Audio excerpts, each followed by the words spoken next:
In the midst of tragedies, people ask hard questions or make strong statements about God's involvement. Sometimes crises reveal a cynical rejection of God. After one deadly shooting, recently a newspaper ran the headline, "God isn't fixing this." In other words, there is no God, so stop looking to him for answers. But there is a right way to confront God in times of trouble. The writer of Psalm 10 begins with two hard, direct questions. Why, O Lord, do you stand far away? Why do you hide yourself in times of trouble? The writer is clearly frustrated by God's providence, but the psalm itself is proof of his abiding trust in the God who is present. The psalmist describes secret, terrorist-like attacks by arrogant, wicked men against the innocent in verses 2 through 11.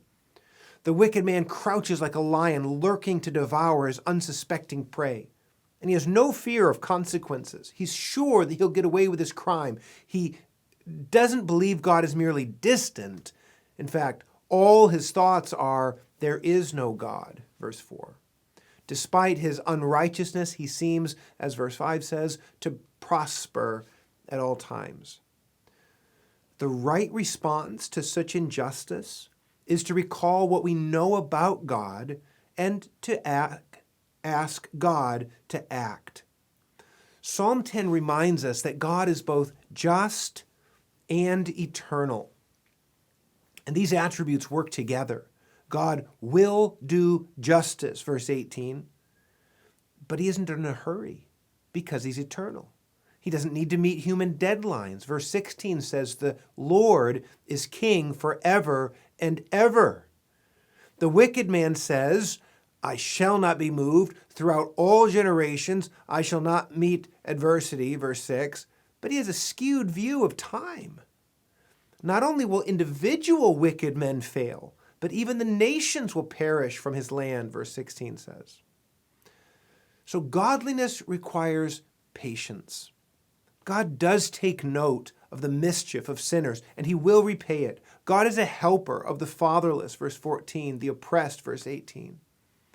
True knowledge of God allows you to trust him in the midst of trials. But being patient is not the same thing as being passive. The writer is blunt, as one paraphrase puts, verse 12, time to get up, God, get moving. Of course, God is never inactive or absent from his people, but that's what it feels like to us. And we can go to God with our most out-of-sort feelings while reverencing his glorious attributes and expect his help in his time.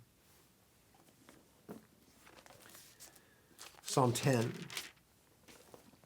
Why, O Lord, do you stand far away? Why do you hide yourself in times of trouble? In arrogance, the wicked hotly pursues the poor. Let them be caught in the schemes that they have devised, for the wicked boasts of the desires of his soul, and the one greedy for gain curses and renounces the Lord. In the pride of his face, the wicked does not seek him. All his thoughts are, there is no God. His ways prosper at all times. Your judgments are on high, out of his sight. As for all his foes, he puffs at them. He says in his heart, I shall not be moved. Throughout all generations, I shall not meet adversity. His mouth is filled with cursing and deceit and oppression. Under his tongue are mischief and iniquity. He sits in ambush in the villages. In hiding places, he murders the innocent. His eyes stealthily watch for the helpless. He lurks in ambush like a lion in his thicket. He lurks that he may seize the poor. He seizes the poor when he draws him into his net. The helpless are crushed, sink down, and fall by his might. He says in his heart, God has forgotten. He has hidden his face. He will never see it. Arise, O Lord, O God, lift up your hand. Forget not the wicked. Why does the wicked renounce God and say in his heart, you will not call to account? But you do see, for you note mischief and vexation, that you may take it into your hands. To you the helpless commits himself. You have been the helper of the fatherless. Break the arm of the wicked and evildoer. Call his wickedness to account till you find none. The Lord is king forever and ever. The nations perish from his land. O Lord, you hear the desire of the afflicted. You will strengthen their heart. You will incline your ear to do justice to the fatherless and the oppressed, so that man who is of the earth may strike terror no more.